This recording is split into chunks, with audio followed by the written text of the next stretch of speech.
nkubwire nje kukubwira nushakura kare oya esa bitara ndoka pele ina kose abasore n'abakobwa ahubwo chana basaza n'abakecuru bikaba akarusho bagiye kwishyira imbaraga nabona byanga byese yagusaba ikintu kandi umusambarika urashaka imirwano mayira ikibazo nikikwe urashaka kumfata mu mashi ujya kujya gutereka ugende wijyanye jewe ntukanjye imbereza mukatura gukunda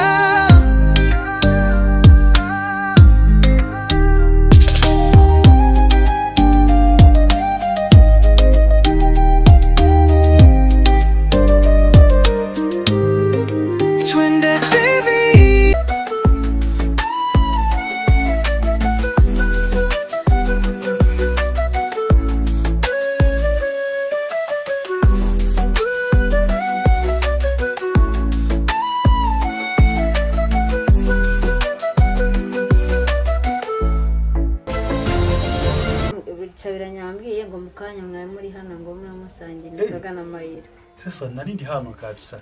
Nareze ariko macari ni cabiranya ni macari bicabiranya nawagira amagambo kandi na mugabo ugira amagambo gusa mvuye hano lakini nandi kumwe na mayira. Ariko cabiranya ntago ari umugabo na mugore agira ahubwo reka nkwini ntibarize. None se mayira we yagiye ko manugarutse wa ntawo uhari. Maze gukura amaraso menshi kandi yizira karenganiye mayira.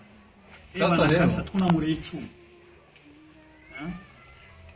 Reka nkubwire.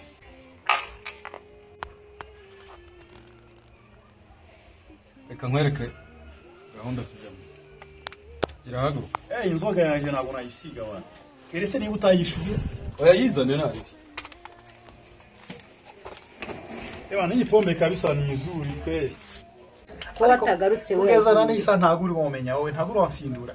Ngeze hari imbere nkita mukwepa mubwira ko ngiye mu rugo. Nandavuga nongere ngutera akajisho nani ngiye ntakubonye lakini giza amahirwe ndakubona ekikobwa. Ariko ubundi ndimo ndasoma ariko nugire ngo nukukwima ekikobwa.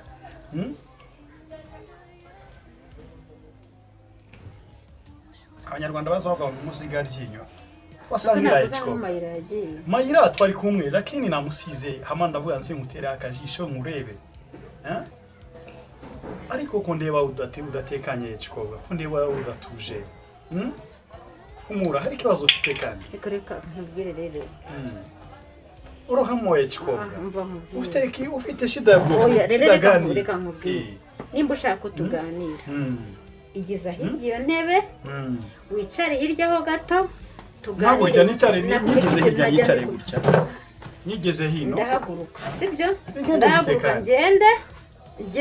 Ushaka ko muha amakuru ya mayira. Fatine niba ushaka tuganira. Ushaka muha amakuru ya mayira. Uretse mubwira. Niba ushaka kujye nawe tuganira. Fatiye ntebe yigize inyuma ho gake ubone wicare tuganira. Ndayigiza inyuma kabisa. Ivyo ndabishobora kabisa. Ivyo kwigiza inyuma ndayigiza inyuma kabisa. Jewe. C'est pas problème. Uri ngiye ntago azangorana kabisa. Ndayigiza inyuma. Hanyuma se ekikobwa ntabwo ujye usoma ho ekikobwa. Tusangire. Acha tuchangie dada. Nakubwiye yuko nukomeza usatiriza intebe wavuga nkaje. Nimba ushaka ikibazo kinani? Nimba ushaka ko tuganira igize iyo ntebe inyuma ho gato. Ko ndi ufite urakare ekikobwa. Nukuri ntago bikunda ntago byakubera nuko. Ntago ushaka ko tuganira. Nari aricyo gitumye ngaruka kandi. Aricyo gitumye kwepa mayira. Amubwira inyuma ho gato. Inyuma gutya. Kasi inyuma nahoze hano ni imbere. Igize inyuma hari. Mbere nyuma. Okay. Ninde waduteranyije ekikobwa. Bimeze bite uruhamo. Urakeneye information zijyanye na mayira cyangwa nta yuzuke ne. Reka mbwira. Ngendo birancanze. Nigucanga gute ekikobwa kiza birasobyiza umwana mwiza nkawe vraiment. Mugore mwiza nkawe kweri mucanga gute.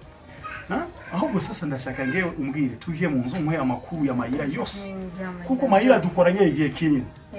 Kuva mu bwana bwacu since my childhood until now mayira turakorana kuva kera cyane na n'ubu turacyakorana ikibazo cya gucanga ibintu wewe anacanga gute wewe tugiye mu nzu hama nk'uya makuru yose ukeneye ahangaha ndago ntago atekanye yes aza ntago abimwe ebjo ahangaha ntago atekanye reba bapangaye abo bose bashobora kuzumva urusaku rw'abana kandi mfite amakuru y'amayira akomeye cyane niba ukeneye amakuru reka tushe mu nzu hama yose ndayakubwire kabisa keretse niba udakeneye muri salo na kibazo c'est pas problème hakuna shida kabisa nje muri salo na kibazo acha tugende kwanza sivyo